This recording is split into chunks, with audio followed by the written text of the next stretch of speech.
Il y a les procès, comme on vient de l'évoquer, il y a la prison, et puis ensuite, pour certains et pour certaines, il y a la sortie de prison. Et cette fameuse question très sensible, qui est un véritable défi sécuritaire pour la France comme pour la Belgique. Comment prévenir la récidive des individus condamnés pour des faits de terrorisme à leur sortie de prison? Quelle réinsertion aussi dans la société?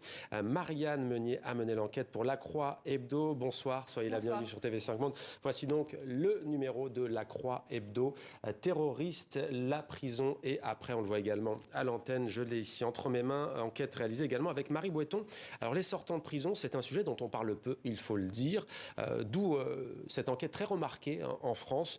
Il est pourtant éminemment d'actualité. Est-ce que vous avez d'abord des chiffres à nous donner sur le nombre de personnes qui sortent de prison pour des faits de terrorisme? Oui, bien sûr. Depuis 2019, il y en a à peu près une centaine par an, plus précisément 70 en 2019, 80 en 2020 et il va y en avoir une centaine cette année, d'ici à la fin de l'année 2022. Attentat du 13 novembre 2015 et donc forcément des condamnations à l'époque, parfois des peines de 5, 6, 7, 8 ans. Du coup, beaucoup s'apprêtent à sortir aujourd'hui de prison. Oui, alors en fait, surtout les personnes qui commencent à sortir de prison, c'est des personnes qui sont revenues de Syrie justement en 2013, 2014, 2015. Voilà, c'est ça.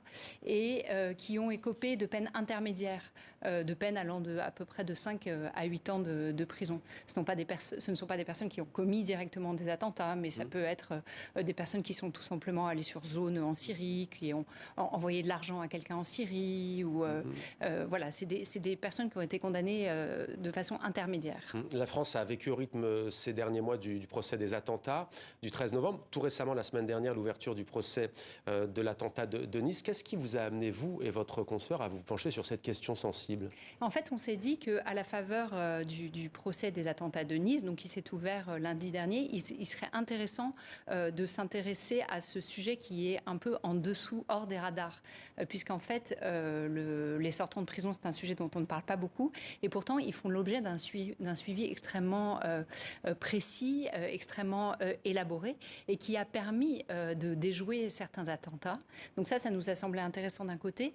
De l'autre côté, ce qui vraiment était très saisissant et a justifié notre enquête, c'est que le suivi des sortants, en vue d'empêcher la récidive, entraîne des conflits entre nos principes, de justice. C'est cornélien, justement, j'allais vous le dire, parce qu'à la fois, il faut s'assurer que ces individus ne vont pas récidiver, mais en même temps, une fois qu'ils ont purgé leur peine, se pose la question de leur réinsertion. C'est un équilibre délicat.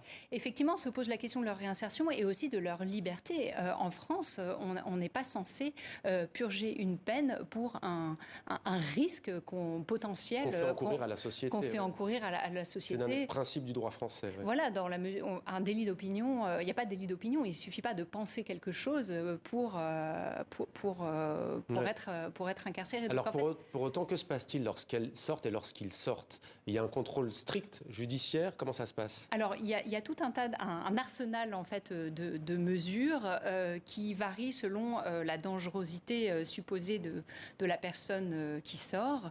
Ça peut aller du suivi socio-judiciaire à la mesure administrative qui oblige à pointer tous les jours au commissariat à la même heure, à ne pas sortir d'un périmètre donné, à ne pas fréquenter tel ou tel. C'est assez variable selon la dangerosité qui est évaluée en prison dès l'arrivée, mais aussi à la sortie. Alors justement, il y a aussi le fait de pointer au commissariat le plus proche à 9h du matin. Vous avez rencontré Karim, c'est un nom d'emprunt, 47 ans. Racontez-nous ce qui lui est arrivé. Il est sorti de prison le 7 avril dernier, après avoir purgé une peine de combien d'années? Alors, il me semble qu'il a purgé 6 ans de prison pour deux faits, probablement apologie du terrorisme, mais aussi pour avoir envoyé de l'argent à son frère en Syrie. Voilà, c'est ça. Alors, cet homme, je le disais, il est sorti le 7 avril dernier. Racontez-nous ce qui s'est passé, puisque je parlais du pointage, entre guillemets, au commissariat. Voilà, alors ce Karim, il a été soumis effectivement à ce qu'on appelle une MICAS, une mesure individuelle de contrôle administratif et de surveillance, qui l'obligeait notamment à pointer au commissariat tous les matins à 9h. Et il se trouve qu'une semaine après sa sortie, il ne s'est pas réveillé. Il s'est réveillé à 11h. Il s'est réveillé à 11h, il n'était pas au rendez-vous à 9h. J'ai eu un sommeil comateux. vous a-t-il dit? Voilà, et il se trouve que ce Karim avait été placé à l'isolement en prison et avait assez peur de sortir de prison. Il n'en avait pas envie puisque il avait peur de se retrouver dans le monde. Et, il a passé les 17 derniers mois à l'isolement et vous le dites, il appréhende, il vous a dit « J'avais peur de sortir, les 3 derniers mois, je faisais des cauchemars et des crises d'angoisse. » Et celles-ci, d'après lui, celles-ci se sont avérées et se sont poursuivies à sa sortie de prison. Il a pris des médicaments et du coup, il ne s'est pas réveillé. Donc il a été interpellé tout de suite et moi j'ai assisté à sa comparution immédiate. Et son argument, c'était celui-là, c'était de dire j'étais pas prêt pour sortir, je me suis pas réveillé. Maintenant, je vous promets, j'ai 4 réveils. Retour à la case prison, 6 mois. Voilà, et en fait, le président du tribunal a considéré que ces excuses, ces justifications n'étaient pas suffisantes, notamment après avoir lu tous ces états de service. Et on ne peut pas s'empêcher de se demander s'il a été jugé seulement pour ne pas avoir respecté sa mesure. Il y allait quand même, d'ailleurs, la question me vient, il y allait ou pas au commissariat? Ah oui, il est allé pendant... Oui, bien sûr, il est allé plus tard pendant la journée. Donc ils n'ont pas tenu compte de la bonne foi. Non, parce qu'on ne prend pas ce risque-là. Avec ces prisonniers qui sortent. Il voulait obtenir un permis de charisme, du coup... il espérait en fait se réinsérer et c'est là qu'on voit bien que l'enjeu, c'est effectivement la réinsertion. Et d'ailleurs, il était accompagné dans le cadre d'un programme qui résulte d'un appel d'offres du ministère de la Justice qui accompagne les terroristes sortant de prison dans leur réinsertion avec assistance sociale. C'est vrai qu'ils ont un appartement à disposition lorsqu'ils sortent ou pas? Oui, c'est vrai. De l'État français? Eh bien, c'est-à-dire que c'est financé, oui, avec de l'argent public, mais comme l'a dit un des cadres de ce programme. Pour ceux qui ont un appartement, ils ont le droit de retourner chez eux. Ils sont rares à avoir un appartement après des années en prison. Et après, comme l'a dit l'une des personnes qui encadre ce programme, ça coûte moins cher qu'une place de prison. Alors, on est bien d'accord, on ne parle pas de ceux qui... On parlait de Salah Abdeslam qui a pris la perpétuité, bien entendu. On parle de celles et ceux qui sortent. Alors, un cas qui est frappant, c'est Leïla, nom d'emprunt aussi. Quand je me vois au passé, je ne me reconnais pas. Quel est ce passé? Elle n'avait que 16 ans, je le disais, au moment des faits. Oui, alors Leïla, c'est une jeune femme qui a créé un groupe Telegram un peu malgré elle, pour des raisons qu'on n'a pas bien su explorer. Elle n'a pas voulu nous le dire.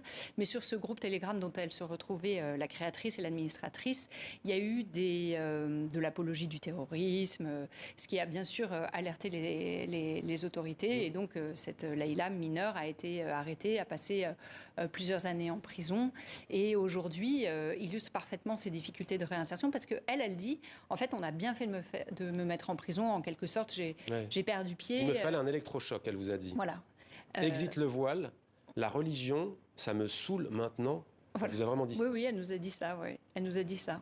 Mais aujourd'hui, par exemple, elle aurait bien aimé aller en Erasmus, mais comme elle est inscrite sur un fichier international du terrorisme, elle ne peut pas voyager. Hôtesse de l'air aussi, elle veut être, elle vous a dit. Elle peut pas. Elle peut pas. Et elle ne peut pas dire à ses copains aussi, parce qu'elle a repris des études, elle ne peut pas dire à ses copains son passé.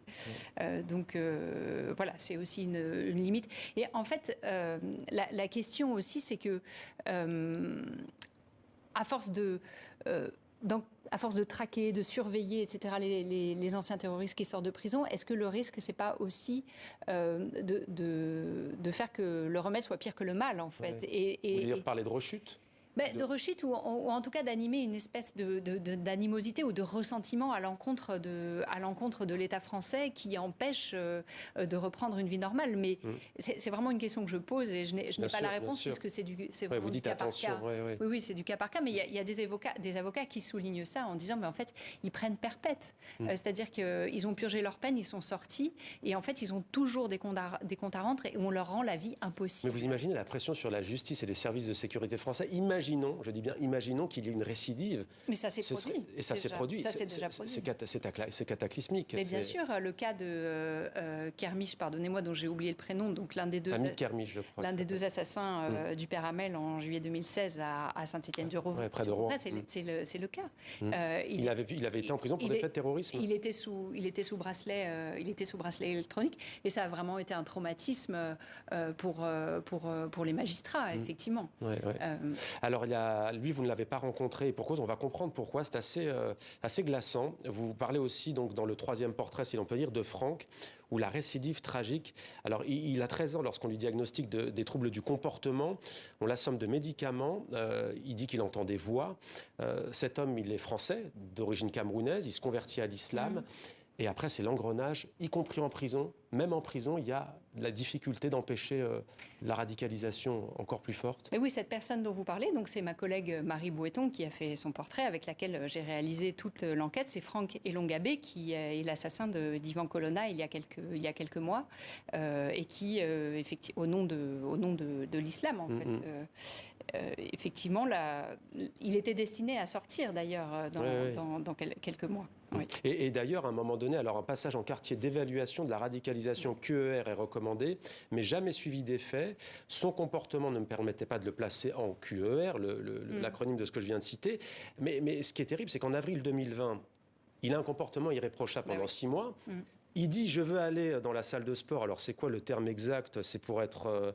je crois qu'il faisait le ménage dans cette salle de sport. En tous les cas, il y travaillait. Oui, il y travaillait. Et c'est là que tout dérape, quoi, oui, en fait. Oui. Donc, on lui fait confiance, il y va. Mais ça souligne aussi un autre problème. Ce n'était pas tout à fait son cas, mais il y a aussi la question de la taquilla, c'est-à-dire la dissimulation. Oui.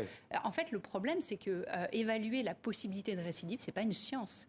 Et même le patron de la DGSI, Nicolas Lerner, nous l'a dit, en fait. Il s'agit de sonder les âmes humaines. Il ne s'agit pas de... on ne peut pas faire un tableau Excel avec des cases, et si toutes les cases sont... L'assassin présumé d'Ivan Colonna, l'homme dont on parle, il devait sortir en 2023. Voilà, c'est ça, Qu'aurait-il fait en sortant? C'est la grande question. Qu'est-ce qui ressort de votre enquête, selon vous, si on devait retenir quelque chose? Qu'est-ce qui vous a frappé, au fond? Ce qui nous a frappé, je crois, c'est l'extrême complexité de cette situation. C'est-à-dire que c'est véritablement un défi pour l'État.